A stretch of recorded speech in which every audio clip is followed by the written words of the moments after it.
Welcome to the channel Simply Money. मैं हूं आपका दोस्त प्रतीक जैन। देखिए अभी के टाइम पे एनएफओस बहुत सारे आ रहे हैं। हमने पहले भी कई सारे एनएफओस रिव्यू किए हैं और आपको थोड़ा सा कॉशियस होना पड़ेगा। अगर आप एनएफओस को देख रहे हैं और सोच रहे हैं कि this is the best time to invest, लेकिन आपको थोड़ा सा कॉशियस होना चाहिए। इसीलिए इस वीडियो के अंदर हम थोड़ा सा एजुकेशन पर्पस से इस वीडियो को आपको बताएंगे कि क्या एग्जैक्टली इस पर्टिकुलर पर्पस है इस पर्टिकुलर फंड का और कौन कौन से स्टॉक्स और सेक्टर के अंदर इसके अंदर इन्वेस्ट होता है।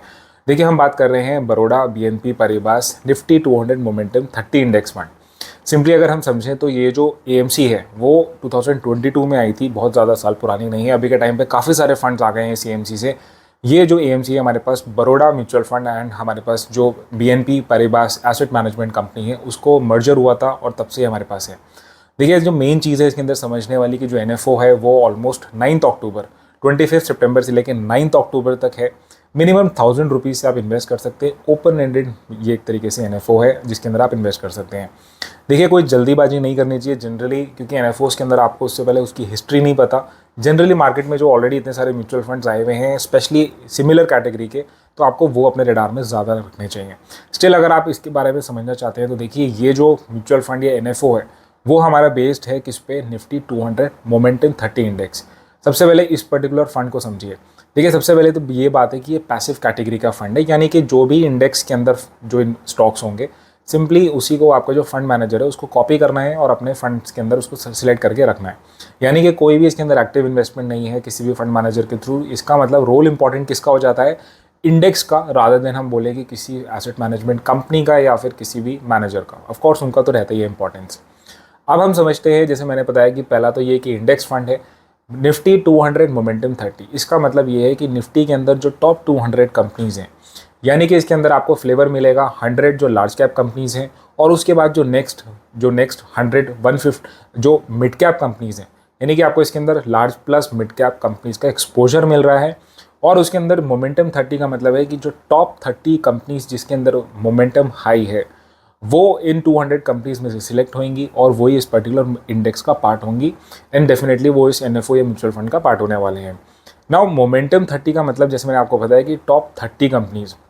इसमें मोमेंटम का मतलब ये है कि मोमेंटम होता है कि जिसका भी आप ये बोल सकते हैं कि लेट्स सपोज किसी का प्राइस हाई चल रहा है तो आने वाले टाइम पे वो और आगे बढ़ेगा। लेट्स सपोज कोई भी एक स्टॉक आज 2000 का है तो फंड मैनेजर को ये लग रहा है कि वो 2500 3000 4000 ऐसे बढ़ता ही जाएगा। तो वही कंपनीज मोमेंटम कहलाती हैं जिनका भी मोमेंटम हाई है। और लेट्स सपोज वो सिर्फ ऐसा नहीं कि 2-4 दिन से 6 मंथ्स 1 ईयर से के ड्यूरेशन के अंदर उन्होंने अपने आप को प्रूफ किया है मोमेंटम हाई है, वही इस पर्टिकुलर इंडेक्स का पार्ट होने वाले हैं। तो ये समझने हमारी बात ज़रूरी है कि सबसे पहले लार्ज एंड मिड कैप का एक्सपोजर है प्लस 30 कंपनीज, यानी कि थोड़ा सा ये फोकस्ड तरीके का मोमेंटम फंड है। आपको ध्यान होगा थोड़े दिन पहले हमने मोतीलाल ओसवाल या निपॉन का मोमेंटम 50 इंडेक्स फंड जो है डिस्कस किया था, जिसके अंदर आपको 500 कंपनीज में से टॉप 50 कंपनीज मिल रही थी। लेकिन यहाँ पे आपको जो एक्सपोजर मिल रहा है वो थोड़ा सा ज़्यादा कंसनट्रेटेड है, तो ये आपको ध्यान रखना पड़ेगा क्योंकि ज़्यादा कंसनट्रेटेड होने से ऑफकोर्स आपके जो रिटर्न्स बढ़ते हैं तो रिस्क एलिमेंट भी इंक्रीज़ होने के चांसेस होते हैं और सेक्टर डाइवर्सिफिकेशन आपको पूरी तरीके से नहीं मिल पाती है। देखिए अगर हम बात करते हैं कि वो कौन कौन से हमारे पास जो सेक्टर्स हैं और कौन कौन सी कंपनीज़ हैं। सेक्टर अगर देखें तो सबसे पहले हाईएस्ट है हमारे पास इस समय जो जिसका वेटेज है that is the automobile sector. Then we have capital good sector, financial services, power, telecom. तो देखें सेक्टर काफ़ी सारे हैं, रिप्रेजेंटेशन काफ़ी अच्छा है। अब वो स्टॉक्स देख लेते हैं। देखिए हाईएस्ट सबसे ज़्यादा इस समय है ट्रेंट लिमिटेड।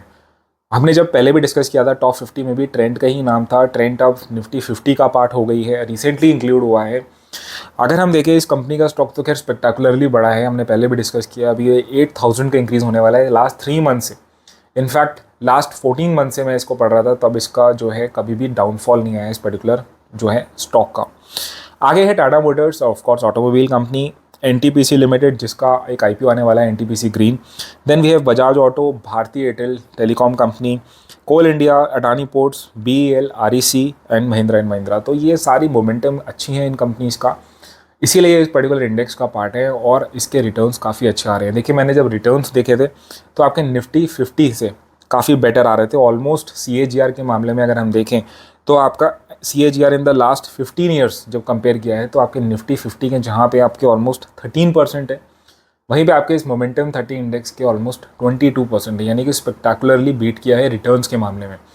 मैंने यहाँ पे क्या किया देखिए, आप देखिए दो फंड्स को कंपेयर भी किया है। एक पहले सिमिलर कैटेगरी के अंदर हमारे पास एक यूटीआई का फंड था, उसको मैंने यूटीआई निफ्टी 50 से कंपेयर किया और आप देख सकते हैं यहाँ पे 1 ईयर के अंदर जो है, even though it's a small duration, लेकिन अच्छी तरीके से बीट किया है आपके निफ्टी 50 फंड को। देखिए पॉजिटिव नेगेटिव्स दोनों देख लेते हैं। सबसे बड़ा पॉजिटिव ऑफ कोर्स जैसे आपको दिखा कि जब बुल मार्केट है तो मोमेंटम में अच्छा आपको मौका है और आप अच्छे फंड्स, अच्छे रिटर्न्स बना सकते हैं। निफ्टी 50 की कंपनीज हैं इसके अंदर, top large and mid caps, तो आपका एक्सपोजर स्मॉल कैप्स में नहीं हो रहा है, which is a good thing. इसके अंदर आपको mix of passive plus factor based investment, factor मतलब जो मोमेंटम इसके अंदर एक फैक्टर है, दोनों का फ्लेवर मिल रहा है। पैसिव के अंदर जो फंड्स होते हैं या म्यूचुअल फंड्स होते हैं उसके अंदर आपको जो एक्स्ट्रा चार्जेस होते हैं उसकी टेंशन नहीं होती है। जनरली क्वेश्चंस लोग पूछते हैं कि इसका एक्सपेंस रेशो क्या है, आपको जनरली ये सब क्वेश्चंस पे ज़्यादा फोकस नहीं करना चाहिए, क्योंकि ज़्यादा एक्सपेंस रेशोज जनरली नहीं होते, वो अवॉइडेबल टाइप्स होते हैं, स्पेशली इंडेक्स फंड के अंदर। कॉन्स में अगर देखूँ या नेगेटिव्स देखूँ तो सबसे बड़ा नेगेटिव ये है कि थोड़ा कंसनट्रेटेड म्यूचुअल फंड है, मोमेंटम पे फोकस्ड है। देखिए मोमेंटम जो है थोड़ा सा रिस्की हो सकता है, क्योंकि जब मार्केट डाउन ट्रेंड में होता है तो रिस्क, जो मोमेंटम बेस्ड फंड्स होते हैं, रिटर्न्स होते हैं, तो वहाँ पे कम आ सकते हैं, थोड़े दिन के लिए आपको शॉक लग सकता है रिटर्न्स के मामले में। बाकी मैं इसको यही कहना चाहता हूँ कि देखिए 30 फंड्स हैं तो थोड़ा सा ज़्यादा कंसंट्रेटेड है, आपको थोड़ा सा मोमेंटम में अगर फोकस ही करना है तो आई थिंक 50 जो फंड्स होते हैं जिसके अंदर that can be a better option. बाकी देखिए मैं कोई सजेस्ट नहीं कर रहा हूँ, तो देखिए मैं अल्टीमेटली इस फंड के अंदर तो इन्वेस्ट नहीं करूँगा, सिर्फ जो है अभी थोड़ा ऑब्जर्व करूँगा, तभी इसके अंदर जो है अपनी कंसिडरेशन या रेडार में रखूँगा, और तभी then I will take a decision कि इन्वेस्ट करना है नहीं। So that is all. मैं इसी वीडियो के अंदर यही आपको बताना चाहता था। आप देखिए एज अ न्यू इन्वेस्टर जाइए जिसके अंदर ऑलरेडी प्रूवन फंड्स हैं, लाइक फ्लेक्सी, मल्टी कैप, मैं कई बार आपको बोलता हूँ, rather than going in this fancy NFOs जो अभी के टाइम पे तो अच्छे चल रहे हैं, इसीलिए वो जल्दी जल्दी आ भी रहे हैं। आपको तो थोड़ा सा कॉशियस होना चाहिए और अपनी रीडिंग खुद से और फंड मैनेजर की एडवाइस पे ही इन्वेस्ट करना चाहिए, किसी के कहने पे नहीं करना चाहिए। आपको वीडियो कैसी लगी तो प्लीज़ बताइएगा कमेंट बॉक्स के अंदर, और कौन से फंड्स के अंदर आपने रिसेंटली एनएफओस में इन्वेस्ट किया है उसका नाम ज़रूर लिखिएगा।